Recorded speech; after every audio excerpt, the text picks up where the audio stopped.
Ukraine, 2017. One morning, computers across a large office began rebooting suddenly. Just a black screen and a ransom note. $300 in Bitcoin for every infected machine. Investigators trace it back to one install over the weekend. An employee had installed a pirated copy of Microsoft Office from a torrent site. It wasn't only software.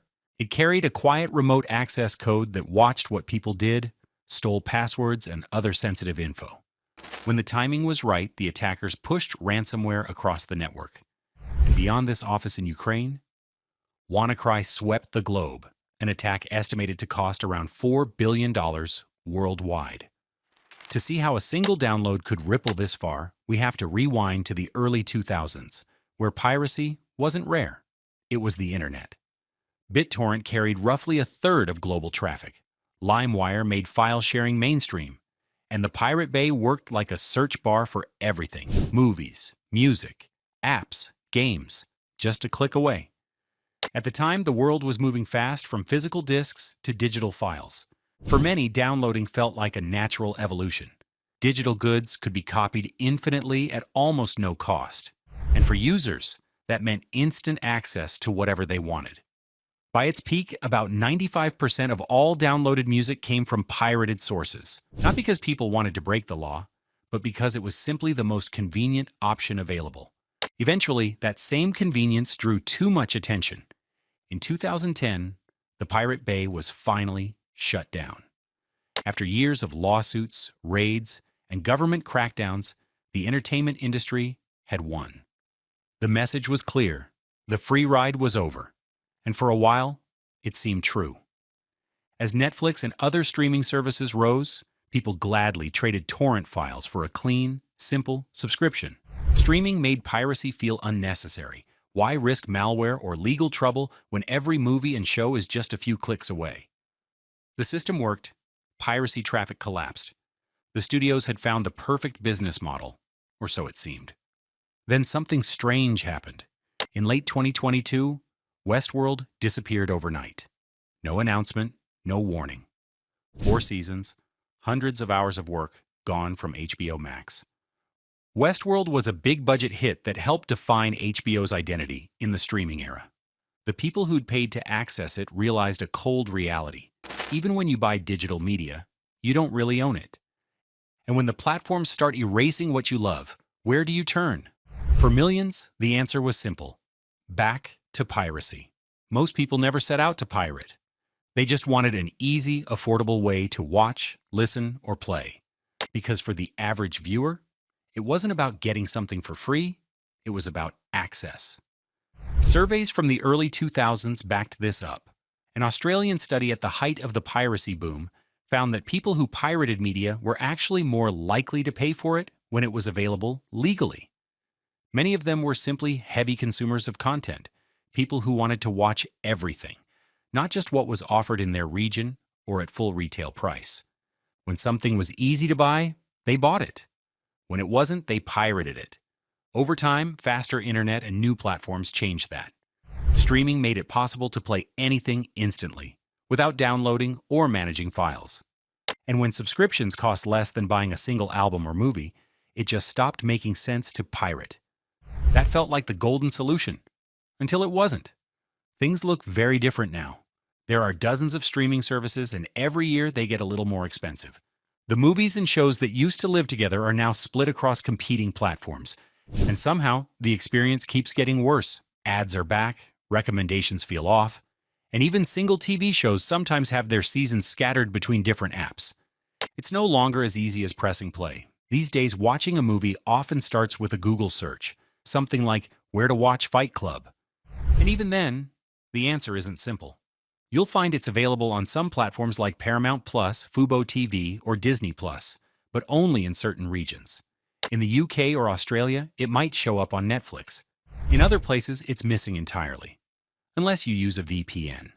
The problem isn't just that companies got greedy, it's that the entire system was built on short-term incentives.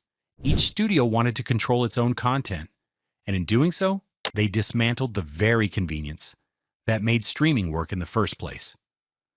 Music streaming, for instance, actually works pretty well.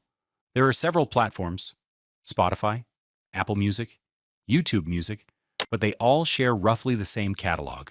You can listen to almost any song on any service, and because of that, music piracy has mostly disappeared. That's a big change from the mid-2000s, when about 95% of downloaded music was illegal. Artists still earn less per stream than they did from selling CDs, but most accept the trade-off. Getting a smaller share of paid streams is still better than having their work distributed for free through piracy. This comparison points to a bigger issue. Maybe streaming itself isn't broken. Maybe the film industry is. The golden age of streaming was never designed to last. It was built on a temporary moment of cooperation between studios. And that moment is over. To understand why piracy is making a comeback, we have to look at what changed in the economics of streaming behind the screen. Netflix is still the biggest name in streaming. It has over 300 million paying subscribers, and unlike most of its competitors, it's actually profitable. But Netflix never really aimed to stop piracy altogether. Its real goal was to build something so big and valuable that investors would keep believing in it. Last year, the company made around $8.7 billion in profit, an incredible number for any entertainment company. To put that in perspective, Disney made about $4.9 billion, and Warner Bros. Discovery actually reported a loss of over $11 billion in the same year. But compared to its massive $500 billion valuation, it's not that much. If investors wanted to earn that money back just from profits, it would take more than 50 years. And let's be honest, no one thinks we'll still be watching movies the same way 50 years from now. Investors know this. They're not betting on what Netflix is today, they're betting on what it could become. In the end, it all comes down to one thing. Netflix isn't chasing new users anymore. It's trying to make every subscriber it already has more valuable, because there aren't many new ones left to find. That's why we're seeing price hikes, smaller catalogs, ad-supported plans, and even strange experiments like mobile games inside the app. What's really happening is a shift in the business model. And that shift says a lot about the streaming industry as a whole. It's no longer about fighting piracy or building the perfect service. It's about keeping investors happy in a system that's starting to slow down. While Netflix has been raising prices for viewers, behind the scenes, its own costs have actually been holding steady. The reason? Technology is getting cheaper, even as the audience grows. Every year, the cost of storing and delivering video drops, thanks to faster networks and better compression tools. Today, it costs Netflix less to show a movie to everyone than it did to show it to fewer people a few years ago. In fact, Netflix's total operating costs have barely moved since 2022, even after adding nearly 100 million new users. But there's another side to this. A big part of Netflix's spending used to go toward licensing shows and movies from other studios. Today, that part of the budget is shrinking, not just because Netflix is cutting costs, but because there's less content left to license. When every major studio built its own streaming platform, the shared library that once defined Netflix began to disappear. Disney took back Marvel and Pixar. Warner reclaimed DC and HBO. Paramount pulled its classics for its own app. The end result is a fractured catalog and more pressure on Netflix to produce its own hits from scratch. That shift saves money in the short term but raises risk in the long run. When a streaming service makes its own shows and movies, it has to spend a lot of money up front, wait longer to earn it back, and work harder to get people to watch. Licensing someone else's content is cheaper and faster, but owning your own means taking on bigger risks for a chance at bigger rewards. It's a system that works best when you're the biggest player, but it also means Netflix has to keep creating the next Stranger Things just to stay ahead.